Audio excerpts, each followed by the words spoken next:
This is the part that most people get confused on. The two pieces to pick out is do the long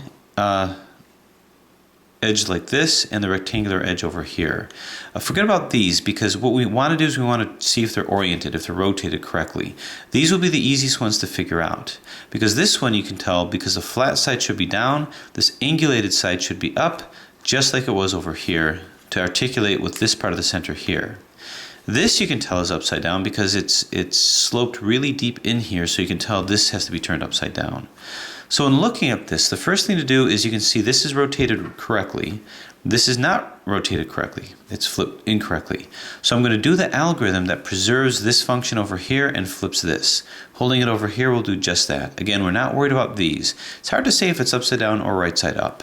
So we'll do F, R, U, R, I, U, I, F, I. So now we can see that these two pieces that we can focus on are indeed rotated correctly. The next step is let's place these two in and see what happens with these pieces over here. So what I'm going to do is I'm going to hold this here, and I know this piece has to end up over here where it's angulated. It doesn't belong here, so it must be over here. I'm going to hold this steady and do R, U, R, I, U, R, 2U, R, I. It keeps this the same, and it's rotating these guys around. Well, it would appear that this actually belongs in here and not here. So I'm going to take this away. This will hold this steady and will allow this to rotate here and possibly this to rotate here. We'll see.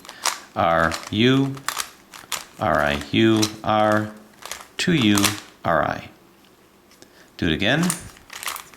R, I, U, R, 2U, RI.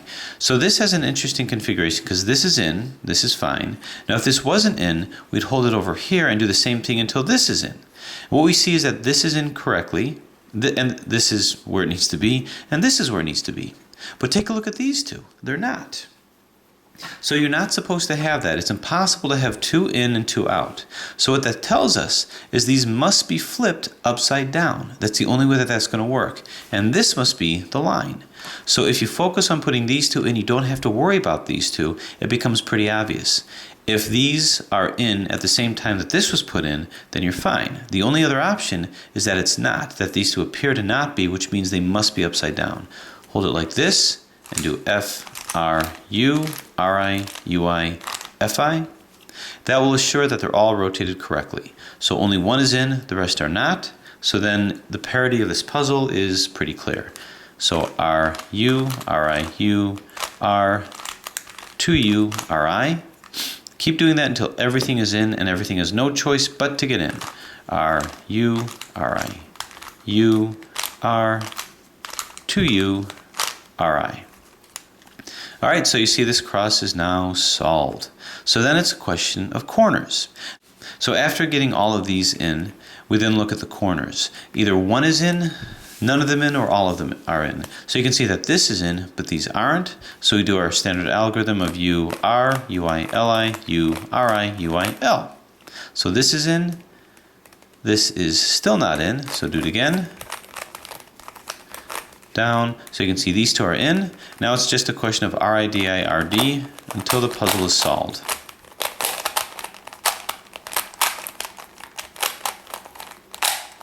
And we're good. So too here, we have to ask ourselves which one is in. Well, this is a long, straight one, and I know that the triangles are on either side, just like it is over here. Triangles are on either side.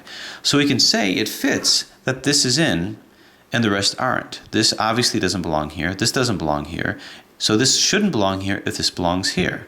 So it's hard to say if this is the one that's in or this is the one that's in. I'm going to assume it's this. Do the algorithm until this ends up where it needs to be over here, opposite here, and see if that works. So U, R, U, I, L, I, U, R, I, U, I, L. So we can see that this is in here and this is not. Now, although this is here, you can tell this doesn't belong. I can tell it doesn't belong because obviously it's shaped wrong. What that tells me is that this belongs here. So I'm just going to hold this here with this one to the right and do that algorithm again until this triangle is where it needs to be over here. U, R, U, I, L, I, U, RI, UI, L. So now this is here. Hold this to the right and keep doing that algorithm until this ends up over here. So this is a way of doing the same thing we did here, but we're not using these three sides. We're just using the center. Actually, we're just using these two edges. So turn, turn, turn, turn, turn, turn, turn, and turn. Okay, so now you can tell where this is in, but you see that this isn't. This belongs here and this belongs here. So this appears to be a corner parity. A corner parity because these have to be swapped. So how did this happen? Well, the reason why this happened, if you get a situation like this, it means that you did a fallacy of false equivocation. You falsely equivocated one of these triangles here for a triangle here. So as soon as you see that, although this looks like it's in and it looks like it's fine, this actually doesn't really belong. So find any one of these triangles and see if you can't put it in.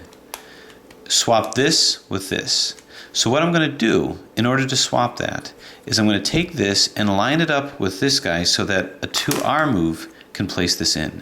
Now I'm going to do something called the swinging U technique because I don't want to do a corner swap which might cause placement issues of the middle layer. To prevent that from happening, all the swinging U technique is you do a 2R move, you swing the up or the U position to an L position, do 2L, then swing the up back to 2R and swing it back to 2L. So all you're doing is doing 2R, 2L, 2R, 2L, swinging the U back and forth to buffet this piece back and forth between R and L. So position this just, below and to the opposite side of this piece so I can go 2R, which puts it in. Turn this U to an L position, in this case it's a UI, and then do a 2L. Now move the opposite U back to an R position, so R, then do a 2R again, then swing the U back to the L position and a 2L. That will exchange it and not cause any placement issues of the middle layer. And what that'll do is that'll put these back where it's supposed to be. So now you see that this is in. I'm going to move these corners around until this comes over to here. So you can see that this takes the parity out. That's a very simple way of taking the parity out of the top layer. U, R, UI, Li, U, Ri, UI, L. So now this is in, and all I have to do is the Ri, Di, Rd, and that will get it back in, turn it here, turn here, Ri, Di, Rd, Ri, Di, Rd. Move this in over here. Turn, turn, turn, turn, turn, turn, turn, and done. This has been solved off center, turn it in, and your ghost cube is solved. So really, the fact is, it's really not that much more difficult than a 3x3. The first layer is generally easy to do. The second layer really just has to do with the process of rotating this, matching it up with edges here. And I've actually posted a couple scenarios with that. It's just a matter of plugging and chugging. The last layer, all you have to do is identify this piece and this piece, make sure it's rotated correctly, put them opposite each other, and then it'll reveal if these are upside down or not. After you've done that, you start placing the corners. If you find that apparent parity exists, which is really just a false equivocation, do that swinging U technique to put that in there, and you'll get it solved. Very fun puzzle to solve, but it should be well within your grasp. Now, this is the point at which, having solved almost every kind of ghost cube that's out there, if you're going to make a 3x3, consider doing a 2x2, a two-layer ghost puzzle. Fun puzzle, it's the same kind of thing solved off center, but even more of a challenge than that, I would say consider doing the master version of it. Because the thing about it, and I've got really two to choose from here, is the centers give you issues. Because here's the top part, which is correlated with this top layer over here. But the problem is that the centers, you can see there's two colors here, the centers here are also solved off center too. So in order to really get this moving, you put it in this position and it moves pretty well. But imagine the difficulty of doing what we just did and not only having to orient the centers, but actually having to put them in. So it's incredibly fun. So this is my pitch to say, Mefferts, Adam, whoever, go ahead and see if you can't mass produce a master ghost cube, because as fun as this is that much better. And if you're going to do that, of course, move it up to the 5-layer version. To those that have done this, you can see how complicated that can be, getting all the centers in and everything. And of course, this massive beast over here, the 7-layer version, where it's just a intense expression of punishment and trying to get it in. So this is my pitch to say, absolutely mass produce these puzzles, but don't stop here, keep going with the rest. Now I'm going to leave you with one more challenge.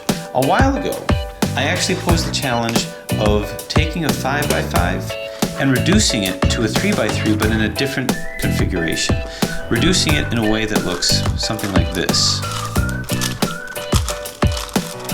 Where as you reduce it, the center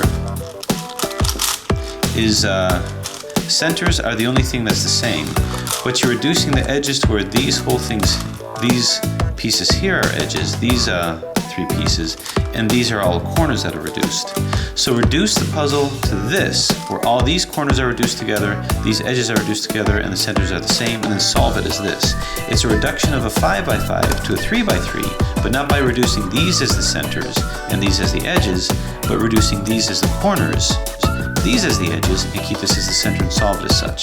But I'm going to expand this challenge as well. To any of you who has this kind of a puzzle, a 3x5x5, it's a floppy puzzle. My challenge to you is this. Take this puzzle and solve this without parity, without the floppy parity. Now to those who've been following my tutorials and to those who have this puzzle, you know exactly what I'm talking about. And to those that have also been following my tutorials, you know that I've given hints as to how to do that. So the challenge, in addition to going through how to solve it like this and reduce it like this, is those of you that have a 3x5x5, either because you bought it or you modded it yourself, go ahead and do this without any parity whatsoever. And if you don't have this puzzle, that's okay. Take a 5x5 and just bandage the layers over here to make it act like a 3x5x5. So that's the challenge, a 3x5x5 without floppy parity, and then we'll come back and answer how to reduce this as well. So, there you have it. Ghost Puzzle. Thanks for watching.